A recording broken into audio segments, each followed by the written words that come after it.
एक घने हरे भरे जंगल में एक चालाक लोमड़ी रहता था जिसका नाम था लियो। उसके साथ उसके दोस्त थे, एक जिज्ञासु खरगोश बेला और एक बुद्धिमान पुराना उल्लू ओलिवर। वे दिन भर जंगल की खोजबीन करते, खेलते और ऊंचे पेड़ों की छांव में कहानियां साझा करते। लेकिन एक शाम कुछ अजीब हुआ जिसने सब कुछ बदल दिया। जब सूरज ढलने लगा तो बेला ने नदी के किनारे कुछ चमकदार देखा। देखो, वहां कुछ चमकता है, उसने एक्सक्लेम किया। लियो और ओलिवर ने उसकी ओर देखा और देखा कि एक सुंदर अलंकृत डिब्बा कीचड़ में आधा दबी हुई है। ये क्या हो सकता है? बेला ने पूछा। ओलिवर अपनी बुद्धिमत्ता के साथ बोला, ये कुछ भी हो सकता है, हमें सावधान रहना चाहिए। चलो साथ में इसे देखते हैं। जब वे डिब्बे के करीब पहुंचे तो लियो ने देखा कि यह एक खूबसूरत अलंकृत डिब्बा है। यह कोई साधारण डिब्बा नहीं है, उसने कहा। उसकी उत्तेजना बढ़ती जा रही थी। हमें इसे खोलना चाहिए। लियो ने अपने तेज पंजों से डिब्बा खोलने की कोशिश की। अंदर उन्होंने एक चमचमाता हुआ रत्न देखा जो अंधेरे में रहस्यमय ढंग से चमक रहा था।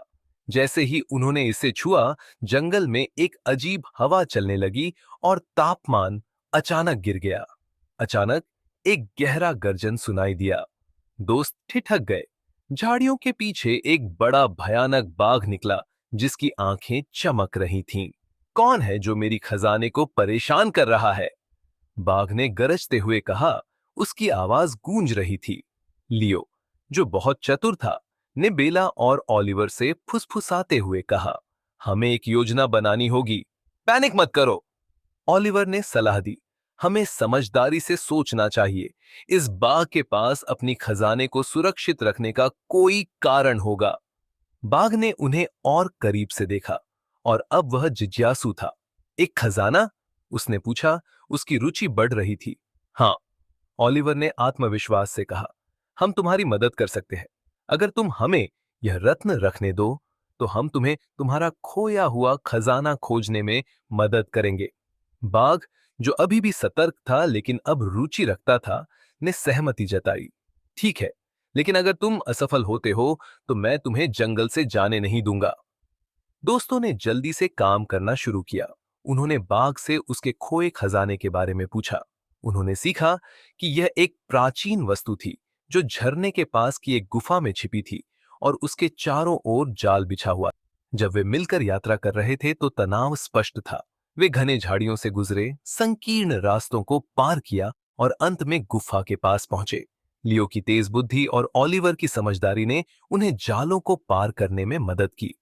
गुफा के अंदर उन्होंने एक शानदार सोने की मूर्ति देखी जो अंधेरे में चमक रही थी। बाघ की आंखें खुशी से फैल गईं। यह है मेरा खजाना, उसने खुशी से गरजते हुए कहा। एक आभार के प्रतीक के रूप में बाघ ने दोस्तों को रत्न रखने की अनुमति दी। तुमने अपनी बुद्धिमानी और साहस को साबित कर दिया है, उसने सम्मान के साथ कहा। अब यह रत्न तुम्हारा है। जब वे जंगल में वापस लौट रहे थे, बेला ने रत्न को देखते हुए कहा, मुझे विश्वास नहीं हो रहा कि हमने बाघ का सामना किया और बच गए। लियो मुस्कुराया। यह हमारी टीम वर्क थी जिसने हमें बचाया, ओलिवर ने जोड़ा। और हमने सीखा कि साहस और बुद्धिमानी किसी भी चुनौती का सामना कर सकती है। इस प्रकार लियो, बेला और ओलिवर ने न केवल रत्न का आनंद लिया बल्कि एक अद्भुत साहसिक यात्रा का अनुभव भी किया। उन्होंने समझा कि जंगल में जहां रहस्य छिपे होते हैं, सच्ची दोस्ती और बहादुरी ही रास्ता दिखा